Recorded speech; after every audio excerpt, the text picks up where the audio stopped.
Des Grands Brûlés envoient un message d'espoir aux victimes de Crans-Montana. Un jour, la vie reviendra, autrement. Brûlée à 16 ans sur 40% de son corps à cause d'une cigarette qui a embrasé son costume en coton, Julie Bourges, plus connue sous son ancien pseudonyme de 12 février, a adressé une lettre ouverte aux victimes de l'incendie de Crans-Montana. Lettre aux Grands Brûlés. Ça passera. Pas aujourd'hui, pas demain, mais ça passera. Il y aura la douleur qui mord, les nuits sans fin, les pansements qui collent à la peau et au pourquoi moi. Il y aura le silence dans la chambre et la douleur dans les yeux de ceux qui aiment, surtout dans ceux de maman. Ça passera. Un jour la main tremblera moins, le miroir fera un peu moins mal et un jour la vie reviendra, autrement, mais vraiment.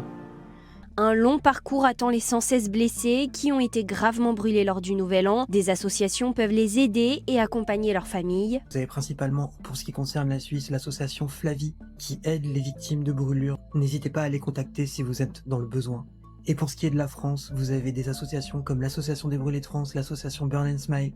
S'il y a bien un moment pour être tous soudés, c'est bien maintenant. Olivier Ferrand, brûlé sur 97% de son corps à l'âge de 9 ans alors qu'une lampe à gaz a incendié la tente dans laquelle il dormait au camping, sait à quel point il est important d'être soutenu. On est plusieurs, comme moi, à apporter un soutien concret de personnes qui sont passées par là et qui savent ce que ces gens vont devoir affronter. Laura Borg a vu sa vie basculer à 6 ans lorsqu'un barbecue lui tombe dessus et la brûle sur 40% de son corps.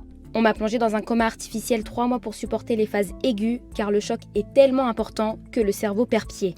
Notamment les gros pansements en soins intensifs, on ne supporterait pas la douleur sinon. Au-delà des souffrances physiques, elle témoigne du besoin d'un suivi psychologique tout au long du parcours. L'après-hôpital, après les pansements, après tout ça, ça reste quelque chose où le travail est nécessaire encore. Olivier Ferrand et Laura Borg ont tous deux tenu à ouvrir leur DM pour répondre à un maximum de questions.